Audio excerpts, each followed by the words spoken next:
So can Wales exploit a weakness in the All Blacks mentality? And are France really the red-hot favourites for the World Cup as they take on Australia? And I thought you were going to score. Ask a better question, you get a better answer. Hi guys, welcome back. Let's get straight into these teams. We've got a full round of internationals this weekend. We had a little warm-up last weekend. Now we're really getting stuck in. Have Wales got what it takes to beat New Zealand? They're obviously at home. And the big news in the front row is Ken Owens is straight back in.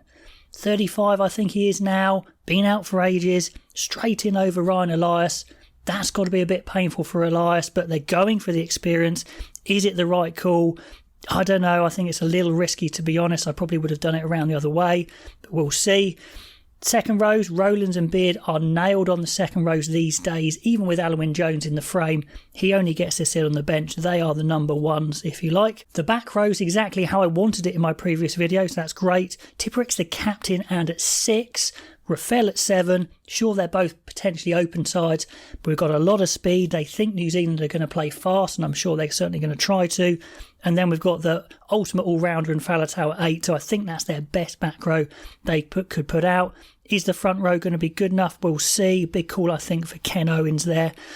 At 9, they've gone Thomas Williams, which is surprising, although I like Thomas Williams a lot. He's incredibly fast and dangerous, but Hardy had been their first choice 9 for a long time now, so that's a little strange, to be honest.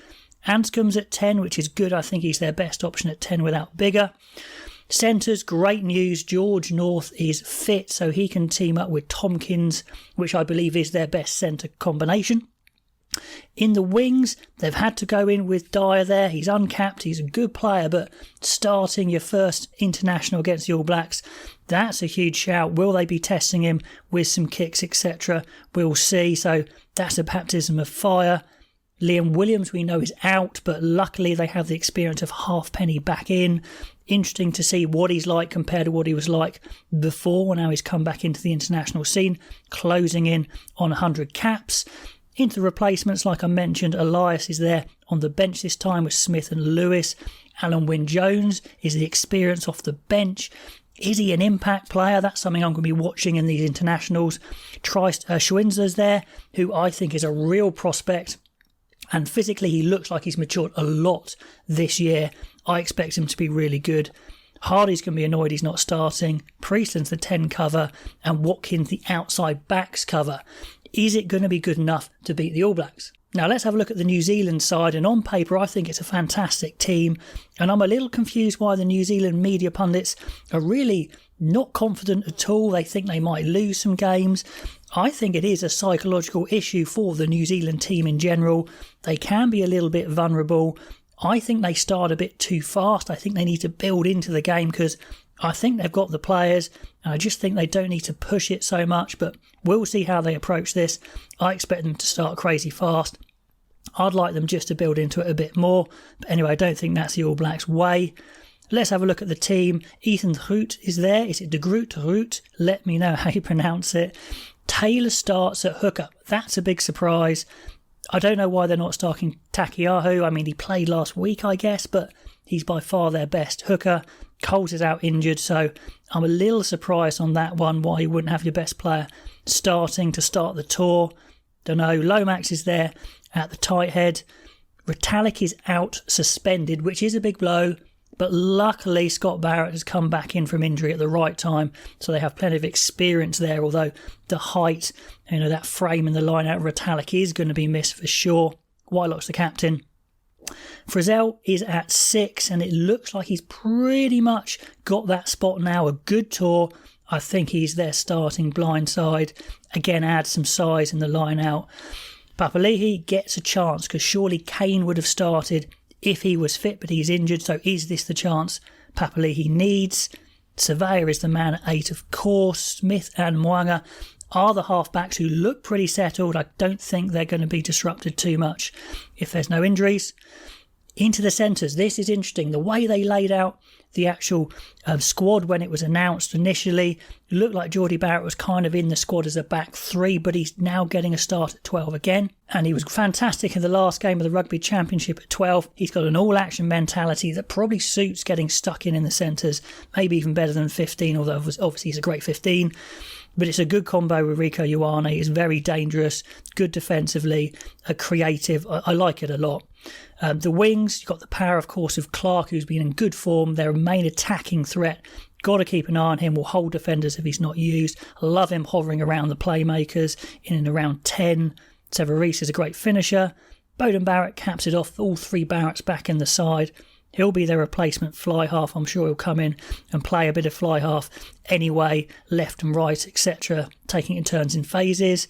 On the bench there, we've got Newell covering the tight head, Tuingafasi, the loose head. Vai, the second row, who's a little unlucky not to start.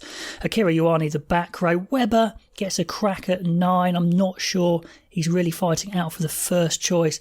Not massively convinced with all the scrum halves of the All Blacks, actually. They're okay. Havili's another one I'm not massively convinced with. Good player, probably offers a bit more on the bench than he does starting, I think, because he can cover so many 10 midfield back 3 positions.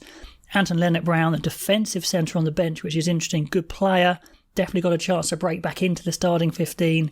Maybe would have liked to see Tuivasa Sheck there just as an exciting option, but I can see why they've gone for the experienced and reliable Leonard-Brown. So on paper, I think the All Blacks have a great side. If they can start solid, build into the game, I think they're going to win, to be honest. Wales have got a good chance, though. They know mentally they can be a little bit shaken. They can start making a lot of mistakes. Wales can definitely force that upon them. In my Guinness Pint Predictor game, I've gone for the All Blacks by about 10, but let me know what you think. If you haven't entered that league, by the way, get involved. It's great fun. I won 2 Guinness already, donated them to a friend. Over 18s, of course, drink responsibly.